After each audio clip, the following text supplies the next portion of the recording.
Baik, assalamualaikum warahmatullahi wabarakatuh. Mohon maaf karena hari ini saya berhalangan hadir dan Pak Danu juga berhalangan hadir. Jadi kelasnya eh, tidak ada yang mendampingi. Maka solusinya di sini saya akan membuatkan video untuk eh, belajar kalian mengenai kinematika gerak, di mana kemarin kita sudah mempelajari tentang GLB atau gerak lurus beraturan, di mana kita bisa mencari kecepatan. Dengan kecepatan itu merupakan perpindahan dibagi waktu, maka V kecil ya, sama dengan S per T ya, seperti itu. Nah selanjutnya untuk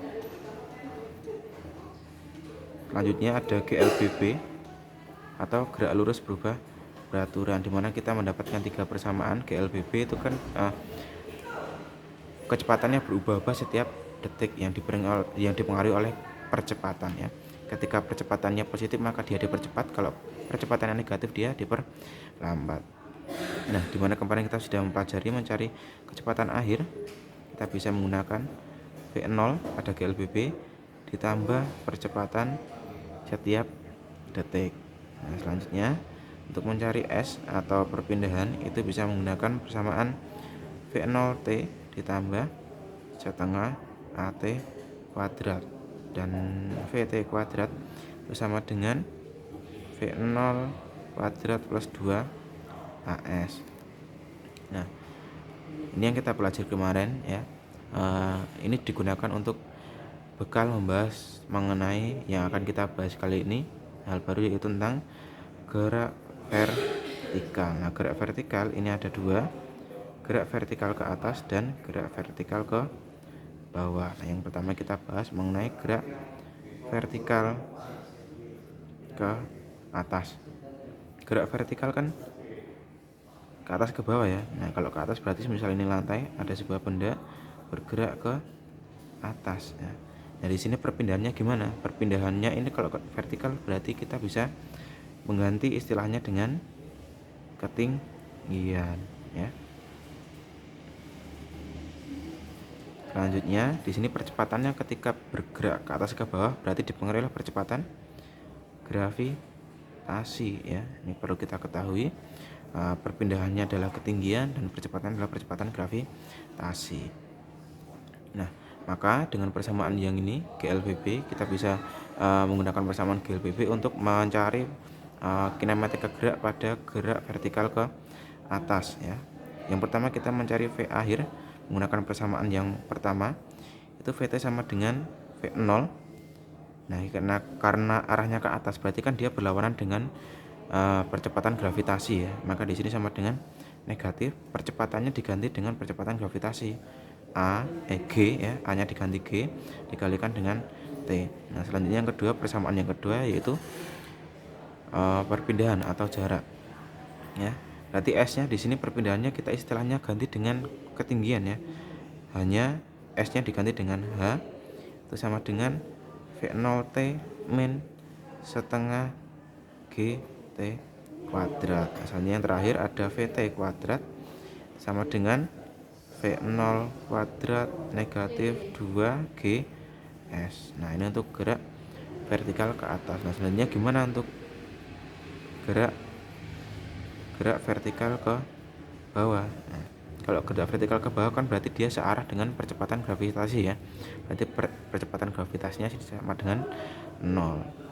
Berarti kita mendapatkan 3 persamaan langsung, di mana VT itu sama dengan V0 plus GT, H sama dengan V0T min setengah plus ya setengah GT kuadrat. Yang terakhir VT kuadrat sama dengan V0 kuadrat plus 2GS, seperti ini ya.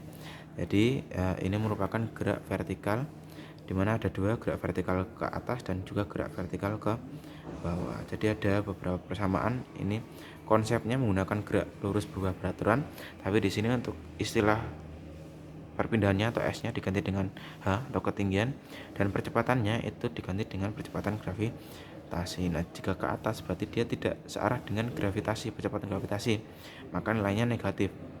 Tapi kalau yang gerak vertikal ke bawah, berarti kan dia searah dengan percepatan gravitasi, maka dia nilainya positif. Nah, yang terakhir kita akan bahas tentang gerak jatuh bebas ya. Gerak jatuh bebas, apa itu gerak jatuh bebas? Gerak jatuh bebas itu merupakan gerak yang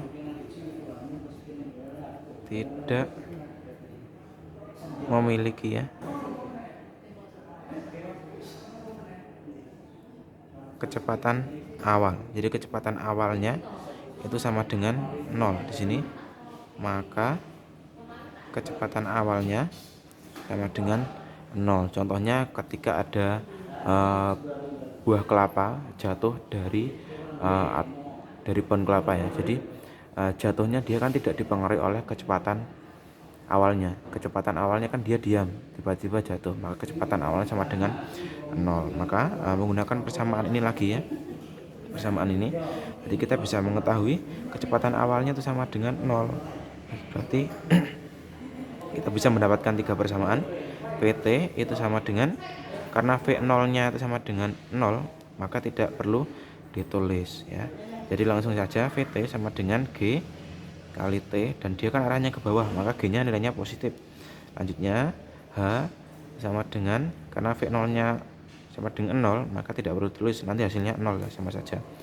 Setengah GT kuadrat, dan selanjutnya untuk VT kuadrat sama dengan V0 nya 0 ya, langsung saja 2G S. Jadi kita sudah mendapatkan 3 persamaan baru pada gerak vertikal ke atas, selanjutnya ada gerak vertikal ke bawah, dan juga pada gerak jatuh bebas. Nah, seperti itu yang kita pelajari di sesi kali ini. Semoga videonya bermanfaat ya, bisa digunakan untuk belajar mandiri di kelas ataupun di mana saja.